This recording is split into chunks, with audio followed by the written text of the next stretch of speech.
প্রিয় দর্শক, আজ আমি আপনাদের সাথে আমার জীবনের একটা টার্নিং পয়েন্টের মতোই একটা বিষয় সেটা নিয়ে আলোচনা করবো। আমি যেহেতু মাদ্রাসায় যখন পড়তাম, অবশ্যই আমি মনে করি যে অন্যদের যে কিছুটা হলেও আলাদা ছিলাম। আমি উপন্যাস পড়তাম, গল্প পড়তাম, বিশেষ করে কবিতা খুব পছন্দ করতাম। আর প্রতি বছরই বইমেলায় যেতাম। 2003 সালে আমি একবার বইমেলায় গিয়েছিলাম। সেখানকার অভিজ্ঞতা, সাথে আমার সাথে আরো 3 জন ফ্রেন্ড ছিল, আমরা মোট 4 জন ছিলাম ক্লাসমেট। তখন আমি স্টুডেন্ট ছিলাম মাদ্রাসার, কওমি মাদ্রাসা। বইমেলা যাওয়ার পরে আগামী প্রকাশনীর স্টলের সামনে দাঁড়িয়ে বই পড়ছিলাম। এখন দেখি বেশিরভাগ বইয়ের উপর লেখা হুমায়ুন আজাদ। আমি আমার সাথে এক ফ্রেন্ড ছিল, তাকে বললাম যে ভাই, হুমায়ুন আজাদ লোকটা কে? উনি বললেন যে আপনার সামনে তাকিয়ে দেখুন, আপনার বসা। এবার আমি সামনের দিকে তাকিয়ে দেখলাম যে চেয়ারে বসা। তখন হুমায়ুন আজাদ স্যার আমাদেরকে বললেন যে হুজুররা কেমন আছে? আমরা সবাই বললাম যে ভালো আছি। তখন উনি বললেন, ভারত থেকে তো হিন্দু গরু আসবে, হিন্দু গরু কি কোরবানি করা যায় হবে? তখন আমাদের মধ্যে একজন উত্তর দিল যে হিন্দু গরু কোরবানি কি? গরুর মধ্যে তো আর হিন্দু মুসলিম নেই। হুমায়ুন আজাদ স্যার বললেন যে গরুর মধ্যে যদি হিন্দু মুসলিম না থাকে, তাহলে মানুষের মধ্যে কেন হিন্দু মুসলিম থাকবে এবং ভেদাভেদ? আমরা জবাব দিলাম। তো আবার উনি কিছু প্রশ্ন করলেন, ওনার সাথে মোটামুটি আমাদের মনে হয় যে অ্যারাউন্ড 8-10 মিনিট কথা হয়েছে।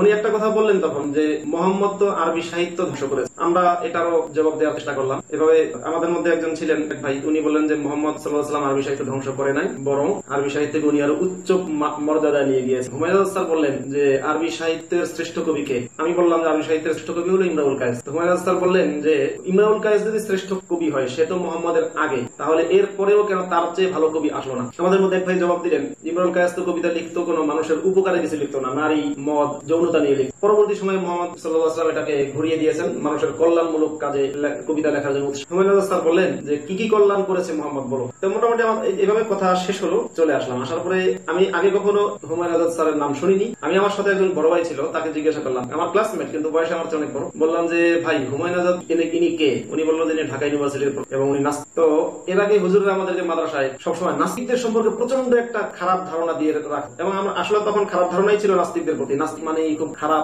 অশ্লীল, মদ, নারী এবং যত রকমের অন্যায় আছে সব তারা করে, এরকম আমিও বিশ্বাস করতাম। যখন শুনলাম হুমায়ুন আজাদ স্যার নাস্তিক, খুব মনের মধ্যে ঘৃণা আসলো যে এত খারাপ মানুষ নাস্তিক, আর নবী মোহাম্মদকে নিয়ে কি ধরনের কথাবার্তা বলে। এরপরে একদিন হঠাৎ করে, ওই সময় আমি করতাম কি, ফুটপাথ থেকে কম দামে বিভিন্ন পুরাতন বই কিনতাম। অন্যদিন পত্রিকা কিনলাম, এটা হলো 2003। অন্যদিন পত্রিকা কেনার পরে 2003 বা 4 আমি ঠিক মনে নেই। অন্যদিন পত্রিকা কেনার পরে দেখলাম যে হুমায়ুন আজাদের একটা লেখা আছে, কবিতায় আমার প্রথম অনুভূতি। লেখাটা পড়ে এত অভিভূত হলাম যে এত সুন্দর লিখতে পারে মানুষ, ভাষাকে এত ভালোবাসতে পারে। যদি বাংলা ভাষাকে কেউ অনেক বেশি ভালো না বাসে, তাহলে সে কখনোই বাংলা সাহিত্য হতে পারবে না। এত ভালোবাসে ভাষাকে। 2004 সালে আসলো হুমায়ুন আজাদ স্যারকে হত্যা করা প্রথম কোপানো হলো। তখন আমি যদিও তখন ধার্মিক ছিলাম, কিন্তু এটার প্রতিবাদে আমি খুব বেশি বিক্ষুব্ধ হয়ে গেলাম মনে মনে। এভাবে মানুষকে কুপিয়ে হত্যা করার চেষ্টা করা হবে কেন? হুমায়ুন আজাদ স্যারকে হত্যা করার চেষ্টা করার পরে আমি পরবর্তীতে একটা পল্টনে একটা সমাবেশ ছিল জামায়াতে ইসলামীর, 2004 সালের ঘটনা। সেখানে প্রধান অতিথি ছিলেন তৎকালীন সময়ের মন্ত্রী মতিউর রহমান নিজামী। সেই সমাবেশে আমি গেলাম, যেভাবে আমার যেতে মনে চেয়েছে গেলাম। সেখানে নিজামী সাহেব একটা বক্তব্য দিলেন হুমায়ুন আজাদ স্যার সম্পর্কে। হুমায়ুন আজাদ হলো কি সাহিত্যিক জানেন? সে হলো